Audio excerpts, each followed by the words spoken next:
Bueno, en esta ocasión vamos a dar el tema sobre la irregularidad de los actos jurídicos. En primer lugar, para dar un concepto sobre irregularidad, podemos llegar a decir que la irregularidad surge del cotejo que hace el legislador acerca de si un determinado acto o negocio jurídico concreto, específico, es decir, actos o negocios jurídicos, es decir, actos y negocios bueno, que sean relevantes jurídicamente y que estén regulados, ¿no?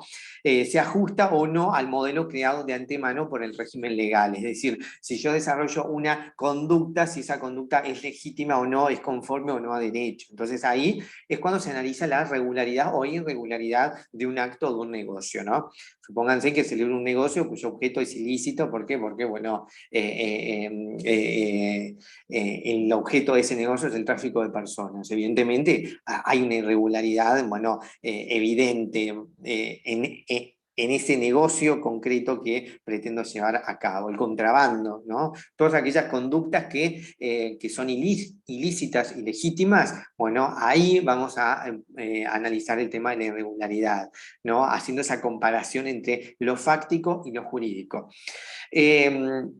Si adolece de irregularidades, bueno, pueden acontecer distintas consecuencias jurídicas, por lo que deviene relevante tener presente cada uno de estos supuestos referidos a continuación. ¿Qué sucede con el Instituto de la Inexistencia, ¿no? Se trata de la categoría que no, en que no toda la doctrina se manifiesta de acuerdo. Se produce ante la carencia de uno de los elementos esenciales del acto, es decir, si el ordenamiento jurídico me determina que para que cierto acto despliegue efectos jurídicos tiene que cumplir con otros componentes, con ciertos componentes, y falta alguno de esos componentes, porque esos componentes son constitutivos, porque si no existen o falta alguno, el acto no existe. ¿Por qué? Porque son elementos esenciales que el ordenamiento jurídico determina como esenciales. Acá puede ser, bueno, podemos imaginarnos el contrato, ¿no? Y todos esos elementos esenciales que prevé el legislador para su constitución, ¿no? Y que si falta alguno de ellos, no estamos ante un contrato y puede considerarse inexistente. Concepto de nulidad, es decir, cuando hacemos ese cotejo entre lo fáctico y lo jurídico, podemos llegar a catalogar a un acto o un negocio como nulo. Es sencillamente la falta de apego por el contratante respecto, bueno, de lo que el sistema jurídico legal le ordena en esta materia. Existe consenso general en admitir por negocio jurídico nulo a aquel que carezca de un componente o de un presupuesto requisito o que se manifieste en evidente contradicción con el derecho positivo. Vieron que siempre estamos comparando lo fáctico con lo jurídico. Vigente que responda al orden público o a las buenas costumbres o asimismo, bueno, cuando implique una expresión volitiva y legítima, es decir, contraria a una disposición jurídica imperativa y por ende al sistema jurídico en su conjunto. Existen distintas nulidades, ¿no? Tenemos la nulidad relativa, la nulidad absoluta. La nulidad absoluta consiste en una sanción fijada atendiendo a la moral y a la ley. Cuando el acto o el negocio jurídico no cumple con determinados presupuestos exigidos por el ordenamiento jurídico y que por consiguiente aquel resulta inválido absolutamente. Es decir, no despliega efectos, sin posibilidad de subsanación, protege intereses generales de la comunidad. Acá este concepto lo van a tener en el artículo 1560, que se los dejo para que ustedes lo lean, y en caso de tener dudas, luego en la clase esa que vamos a tener para evacuar distintas inquietudes, etcétera, ahí lo pueden plantear. También tienen el artículo 1261. El 1261, cuando exista carencia o inadecuación a los elementos requeridos por el artículo 1261, este artículo es el que determina distintos elementos de los contratos, que sí o sí tienen que estar. Por ejemplo, dice, para la validez de los contratos son esenciales los 4 requisitos siguientes. Consentimiento de las partes, capacidad legal de la parte que se obliga, un objeto lícito y suficientemente determinado que sirva de materia de la obligación, que sea lícita la causa inmediata de la obligación. Esto se entenderá sin perjuicio de la solemnidad requerida por la ley en ciertos contratos. Es decir, existen ciertas hipótesis en las cuales, pese a que de todos modos se tiene que cumplir con estos requisitos, el legislador suma un requisito de solemnidad o formalidad, que es de alguna manera para darle mayor meditación previa a celebrar ese contrato, sobre todo tratándose de enajenaciones de bienes inmuebles, por ejemplo, donde se exige que sea a través de una escritura pública, por ejemplo. Por lo tanto, si se cumplen los lineamientos establecidos por el legislador, el contrato celebrado es productor de obligaciones válidas. Es decir, si yo cumplo con todos los requisitos que prevé el Código Civil respecto de qué es un contrato y qué tiene que tener ese contrato para desplegar efectos jurídicos, voy a estar ante un contrato. Si faltan algunos de esos requisitos, por ejemplo, si el consentimiento está viciado, por ejemplo, porque se empleó la violencia, etcétera, bueno, ahí va a haber una falla y vamos a estar ante una nulidad. Por el contrario, si no se cumple lo estipulado, probablemente ello traerá la consecuencia de la nulidad del negocio. Couture, ¿qué dice Eduardo Couture? Define la nulidad como aquel vicio que adolece un acto jurídico cuando se ha verificado con violación o apartamiento de ciertas formas o con la omisión de los requisitos indispensables para la validez del mismo. En concreto, el acto reúne las condiciones esenciales de los actos jurídicos, pero se encuentra privado de efectos por la ley. Vamos a ver ciertos ejemplos, ¿no? Se produce la nulidad absoluta cuando hay contravención a una prohibición o un mandato legal. Ejemplos, la celebración de un contrato que tenga por objeto sustancias estupefacientes, por ejemplo. Vieron que yo les decía el tema del contrabando. Habida cuenta, bueno, que su objeto padece de notoria ilicitud, bueno, la nulidad de toda cláusula establecida en una capitulación matrimonial, la cual restrinja o limite la posibilidad de los cónyuges de solicitar el divorcio, por ejemplo, ¿no? Cuando el divorcio es un derecho. Esto lo pueden ver en el artículo 188 del Código Civil.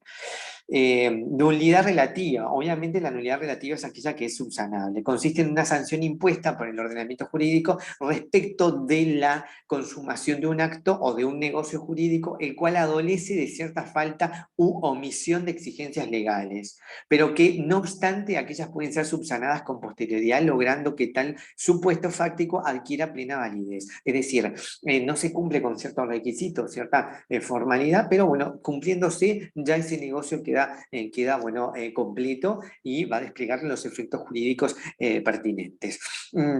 Pero obviamente se tiene que cumplir con ese requisito. Ejemplo, alguna autorización judicial para que se pueda actuar en nombre de representación de ciertos menores, por ejemplo. En esta última característica no es posible tratándose de nulidades absolutas, ya que las absolutas son insubsanables. Si yo celebro un negocio con A y A celebró el negocio a través de la violencia, va a estar, ese consentimiento va a estar viciado. Es un consentimiento viciado. Por lo tanto, es nulo absolutamente porque esa persona A no quiso celebrar el negocio conmigo. Asimismo, se traduce en una sanción que procura proteger el interés particular o específico de las personas. Vamos a poner el ejemplo, si los padres en ejercicio de la patria potestad, yo les decía, venden los bienes de sus hijos sin obtener una venia habilitante, artículo 271, numeral 1 del Código Civil, dicha omisión trae aparejado como resultado que el negocio oportunamente celebrado padezca de nulidad relativa, es decir, pese a haberse celebrado ese negocio, si luego se obtiene la autorización, ¿no? o la aprobación judicial, ese negocio puede ser subsanable, esa nulidad puede ser subsanable. ¿Por qué? Porque la nulidad relativa es subsanable. Tiene el artículo 1560 del Código Civil, que se los dejo para leer, y el 271, numeral 1 también, que habla de este ejemplo. También tienen el 1559, 1568. Después tenemos el Instituto de la Eficacia. ¿Qué significan las hipótesis de ineficacia? Primeramente, la ineficacia de un acto o de un negocio jurídico consiste en un fenómeno jurídico que se traduce en que dicho acto o negocio no produce sus efectos o deja de generarlos por una causa intrínseca o extrínseca a aquel. Así, cuando acontecen determinadas circunstancias de forma ulterior a la efectiva consumación de un acto jurídico válido que contribuyen a dejarlo sin efecto. Acá ya no es motivo de algo intrínseco al negocio o al acto, sino de afuera. A modo ilustrativo, el incumplimiento contractual que traiga como corolario la resolución del contrato, bueno, condición suspensiva malograda, observancia, bueno, de condición resolutoria, entre otros, ¿no? El incumplimiento contractual que traiga como corolario la resolución del contrato, ahí es un ejemplo claro. En este sentido, bueno, si el acto jurídico pendía de una condición o de un plazo, y dicho evento no acaece, no obstante la validez del acto jurídico puede tornarse ineficaz por no producir los efectos jurídicos esperados. Vieron que son factores externos al negocio o al acto propiamente dicho. Y por último tenemos el Instituto de la Inoponibilidad. Acá viene toda la mano viene de la mano de la publicidad, de la inscripción, etc. El acto realizado no resulta posible hacerlo valer contra terceras personas porque las mismas no tuvieron la posibilidad de conocerlo. Es decir, A y B celebran un negocio, ese negocio es válido entre las partes, pero de alguna manera ese negocio va, o sea, no todos los negocios, ciertos negocios requieren de cierta inscripción para que en esa enajenación de A a B, toda la sociedad se entere que a partir de celebrado ese negocio, B pasa a ser el titular de ese bien ante toda la sociedad. Y puede ser oponible ese negocio ante todos. Entonces, el efecto que trae la inoponibilidad viene de la mano con la publicidad, ¿no? De alguna manera para que los terceros, la sociedad en general, se enteren que hubo un traspaso de titularidad. En el caso que se haya omitido cumplir con los requisitos de publicidad que la ley exige, el acto es válido entre los celebrantes, pero sus efectos no pueden oponerse a los terceros que no intervinieron en el acto jurídico respectivo. ¿Por qué? Porque no conocen que ese acto existió, más allá de que sea válido.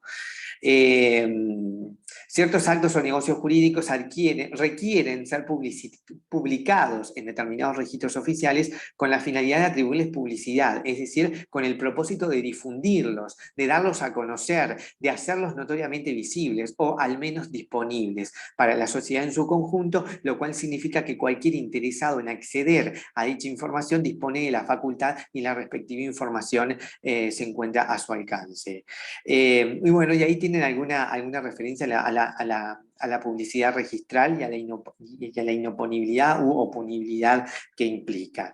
En esta temática tienen que tener bien claro, en esta temática de la irregularidad de los actos, el tema de la nulidad, tanto en la nulidad tanto absoluta como relativa, también el tema de la ineficacia y por último el tema de la inoponibilidad, que son distintas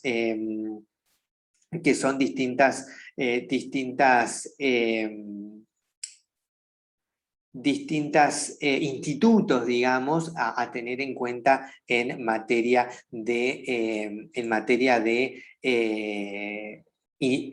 irregularidad de los actos.